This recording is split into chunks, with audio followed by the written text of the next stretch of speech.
Do you have that pulled up that you can show the video? Here it is. All right. This is from a gentleman that goes by John in New York City. His Twitter handle, I don't want to say it aloud because it might get us a strike.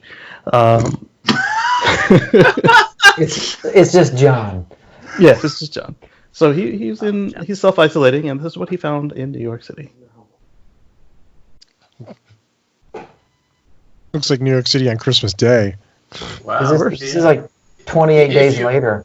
Yeah. Right, if you ever wanted to film to what it something in New York City with empty streets, this is your chance. Go, go, go.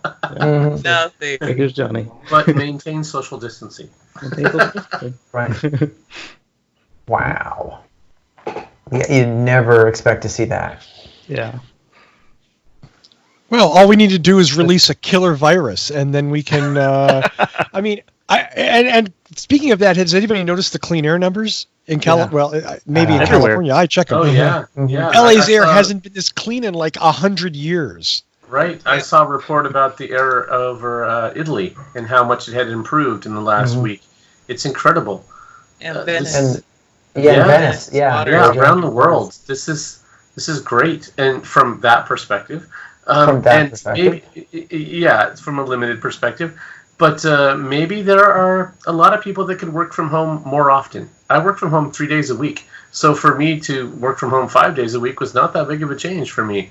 And a lot of my coworkers really don't need to work in the office 5 days a week. They just do it because that's what they think they're expected to do.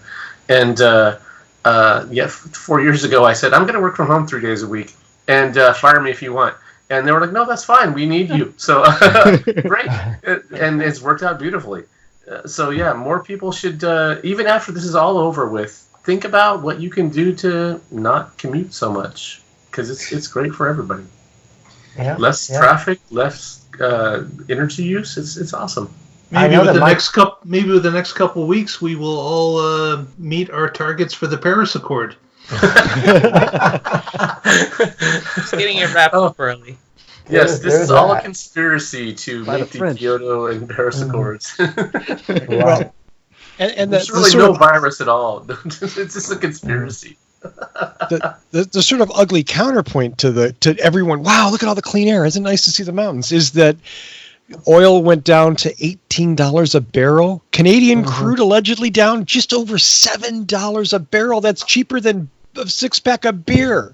Oh, wait, I don't know why you say that's on the other side. So that's actually a good thing, because the cheaper that oil is per barrel, that means that the hard-to-get-to oil is not economically feasible. That is a good thing. Yes, no shale oil. Yeah, but so that takes shale off, that takes deep water off, that knocks down all those. That's awesome. Sure. Until everybody starts making big trucks and wanting a 6-pack, not a what? I don't even know. Yeah. My concern is always when there's cheap gas. Everybody says, "Hey, it's time to pull the Hummer out of the garage." Yeah. I didn't see Hummers on the road for years, and in the last year, I see Hummers constantly now. Here is $2 a gallon gas, California. Who's going to build it? I'm looking at the other side, which is, yes, we've seen pollution go down. We've seen the air get cleaner. We've seen the water get better. Unfortunately, what I'm thinking is the amount of single-use items that are being consumed and thrown away now and in the after effect. I just imagine that there's a lot of trash being generated.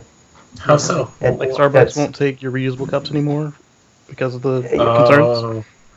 I think that's kind of being evened out, though, with the lack of activity that's actually happening in the restaurant sector.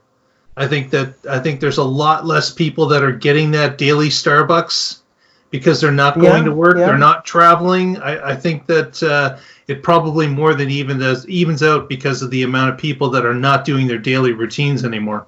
Yeah, that's a good point. Home, they're using less stuff. Less packaging. Yeah. Or, and hear me out, rather than everyone using the collective office energy, everyone's now individual home energy has gone up.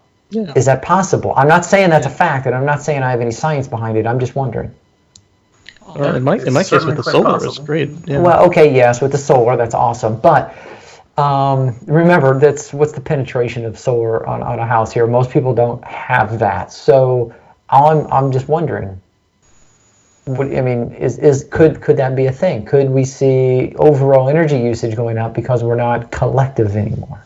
Well, at the same Or at least time, right though, now. they hopefully the people at home have a more reasonable set point than the folks who are required to wear a three-piece suit in the office, where they have unreasonable set points for the HVAC. Wow, But- you really It's wear different those, if you're those the one rosy paying the glasses, bill don't you? versus the boss. Yeah. I don't know. I'm the one that goes into people's homes, and I'm shocked that they keep their thermostat at 73 degrees Year round. all winter. Yeah. Oh no, 73 in the winter, like 65 in the summer. Yeah, Yeah. yeah. What's wrong with that? No. Well, you've got the solar, so it's fine. But